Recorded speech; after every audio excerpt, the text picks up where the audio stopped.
The Wooden Warrior Adventures of Thomas the Tank Engine, Episode 48, Thomas Helps Out. It had been a long, busy day of work, and the engines were getting ready to hit the hay. Henry, however, still had to pull the flying kipper, but he couldn't come out of the shed. "Guys, I don't feel too good," he said.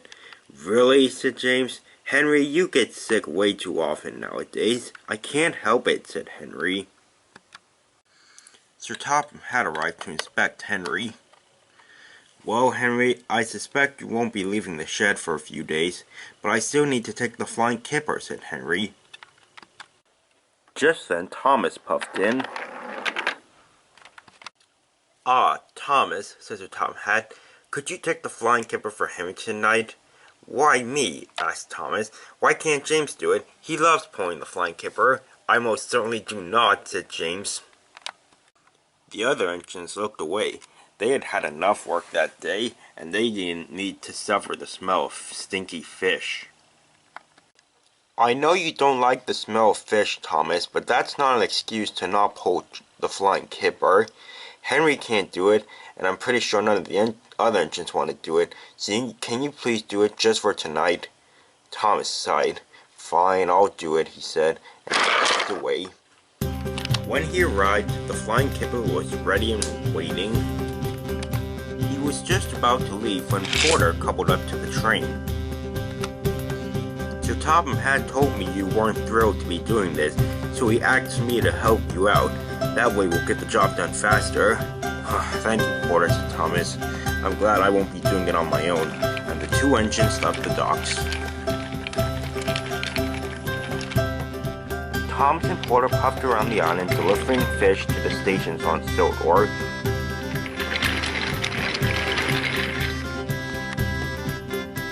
It was hard work, and smelly work too, but the two continued on without any problems.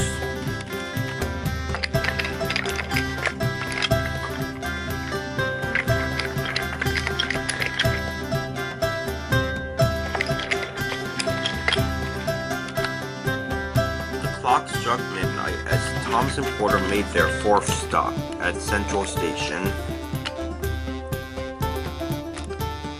"We just have 3 more stops," said Porter, and they continued on their way.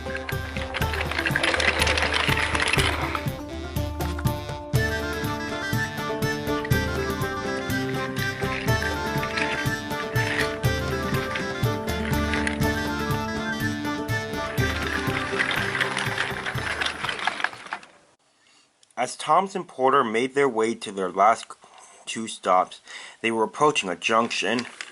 Unfortunately, Daisy had just gone through the midnight milk, and the signalman didn't know that Thomas and Porter were coming, so he left the point switched at the wrong angle. As Thomas and Porter came around the bend, Porter's wheels ran over the points. They came off the rails, and then he hit a bump in the track, and Porter went off the rails. Luckily, Thomas and the rest of the train stayed on the track. "Porter, are you alright?" said Thomas. "Yes, I'm alright," said Porter. "I'm not damaged. I'm just more embarrassed, really." Thomas didn't know what to do now. The flying kipper would be much more harder to handle without Porter. Thomas had to reverse back to the junction to allow a ballast train to pass through. As he waited, he tried to decide what he should do next. "Oh, jeez, what do I do? What do I do? You're not just gonna let your friend down now, are you? My shoulder, Angel." "Don't listen to that guy. He's trying to lead you down the path of righteousness. I'm gonna lead you down the path that rocks. Oh, come off it. You come off it. You infinity." Ugh. "Alright, listen here. Here's what you should do. You can tell Porter that you're going to go get help, and you can leave the train here, and then you can go back to the sheds. Another engine will come along soon enough, and they can finish the job. You know very well that finishing the job on your own is the right thing to do. You're doing this for Henry, remember? And you can do it for Porter now, too. They're your friends." "What's it gonna be?"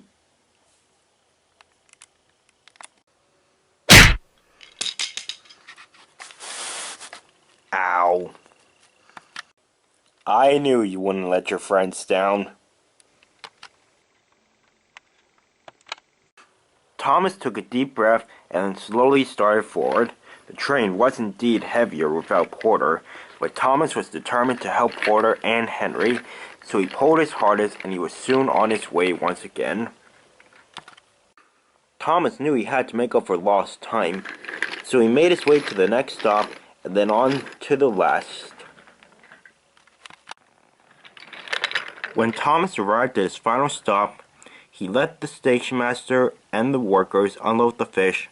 Then he took the empty cars back to the yard. After that, Thomas finally returned to Timothy's sheds, where his friends were waiting for him.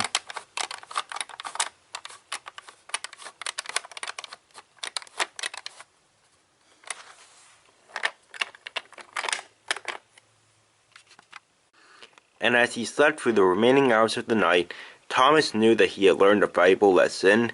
Just because he doesn't like the smell of fish doesn't mean that's an excuse to not help out a friend in need.